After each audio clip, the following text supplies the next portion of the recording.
Running a business is hard work. Building your website shouldn't be. With Wix, you can express your ideas, give direction, then leave the heavy lifting to AI, from site creation to branded content and images. Have fun with the details. Customize what you want the way you want, and manage your whole business from a centralized dashboard with expert AI tools. Build, scale, and enjoy the incredible results. You can do it all yourself on Wix.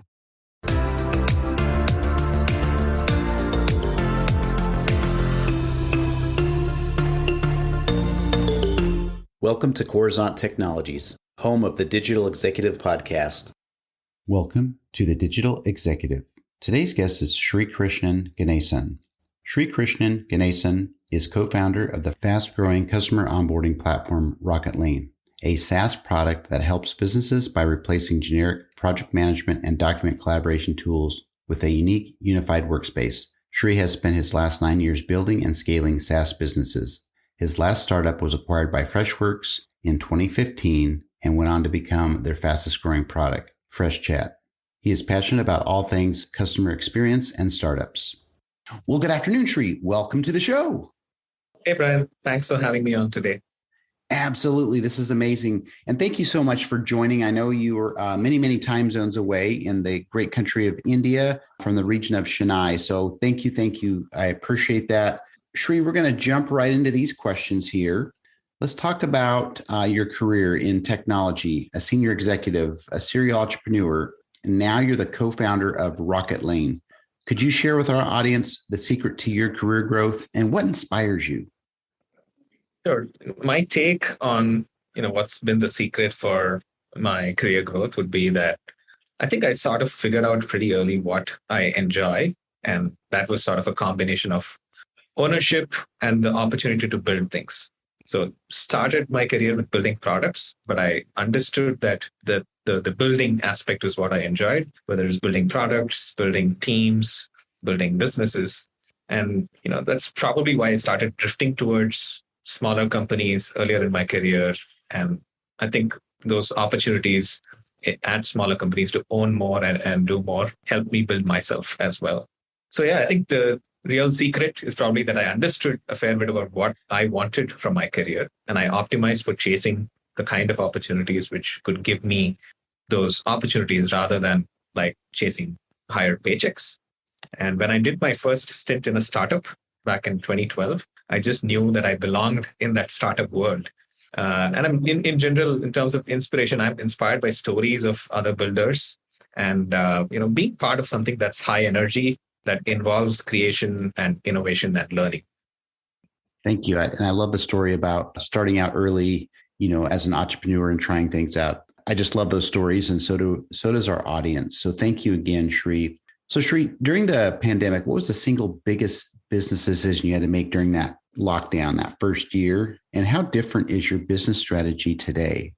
So we actually started the company after the pandemic started. I think the first decision was actually to start the company during the pandemic. But there are two broad things I would say, which we, really made decisions around. One was that we won't launch an MVP or like a minimum viable product. Instead, we will focus on building during that, phase where, companies were trying to figure out what to do during the pandemic. We thought it's a good phase to build and build more. So we sort of built a full-featured product, didn't take it to market before it was really, truly ready. The second decision, I would say, big decision we made was that we will focus on building an audience for our product even before we launch. So we sort of started curating this community. And today it's grown to more than 1,600 people globally in a Slack group. And both of these decisions have served us well so far. We continue to invest in the community. So I don't think we are changing course on that, post-launch or post-pandemic. If anything, we're investing further. And likewise on product, because it's worked well for us, even for new features, new capabilities we launch, we're taking the same approach of building a holistic solution rather than like a checkbox feature that we can launch and iterate on. That's awesome. And, there's been a few companies that started during the pandemic. And it was really interesting. Obviously, it was a very uneasy time for founders to do that. But I love your story. I love how it's grown globally. So Sri, you're a big proponent of an emerging SaaS category, customer onboarding. Why does category need to exist, and why is it important? When life brings the blah, add more Yabba Dabba Doo with some tasty Fruity Pebbles. Early morning meeting? Blah. Someone brought the pebbles. Yabba Dabba Doo. Run errands? Blah. Head to the store for pebbles. Yabba Dabba Doo. Fruity Pebbles. Less blah. More Yabba Dabba Doo. Pick up Pebbles cereal today. Yabba Dabba Doo and the Flintstones and all related characters and elements. Copyright and trademark Hanna-Barbera. Yeah, I think when you think about customer onboarding, it's actually that first real partnership that the customer experiences with a company, right? Like when a B2B company has sold their solution to a mid-market or enterprise customer, this is where the rubber hits the road with respect to experiencing a partnership with you. And it's also a complex part of the customer journey. If you do a great job at this part of the journey, and we realized this at part of Freshworks, where we launched our previous product. So wherever we did a great job onboarding a customer, you've truly won the customer over, and we could talk about expansion opportunities right away. Even while we are in implementation, if you've impressed them, if you've done a great job of it, we could talk about, hey, here's what more we can enable for you. Versus if we did a sloppy job, then the customer is already second guessing if they made the right choice. The buyer remorse sort of sets in, and your customer success motions are more defensive, right? Like trying to figure out ways to win back the customer confidence. So I think from a strategic level, great onboarding actually has impact on NRR, on the net revenue retention of the company, and that's, as we all know, a very important metric for SaaS companies today. And that's also why we're sort of trying to champion this category, right? Thank you. I appreciate the share on that. And I think that's for a category that is, I think, probably one of the most important ones. Without your customers, you're nothing. So I appreciate your share on that and your perspective. So thank you.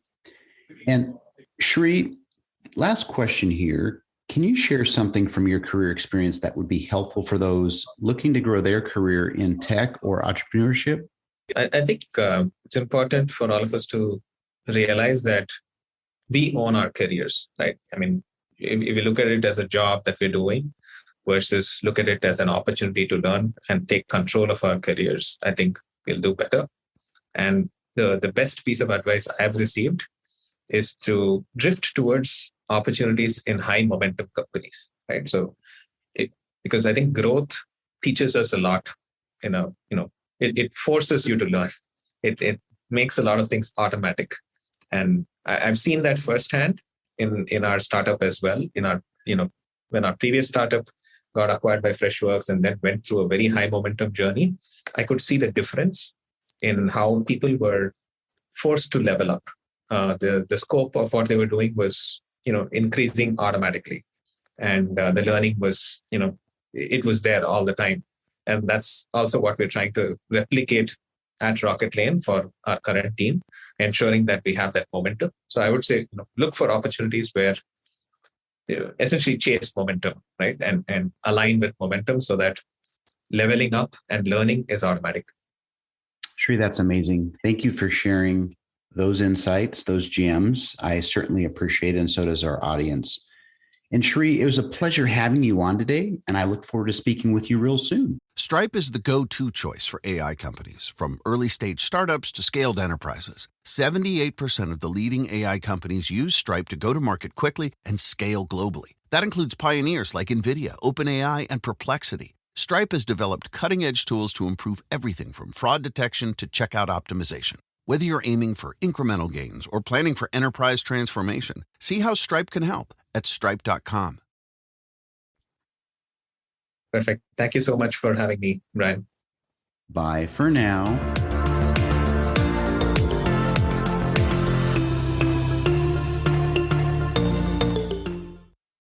You set the gold standard for your business. Your website should do the same. Wix puts you at the helm, so you can enjoy the creative freedom of designing your site just the way you want. Want someone to bounce your ideas off? Talk with AI to create a beautiful site together. Whatever your business, manage it from one place and tie it all together with a personalized domain name. Gear up for success with a brand that says you best. You can do it yourself on Wix.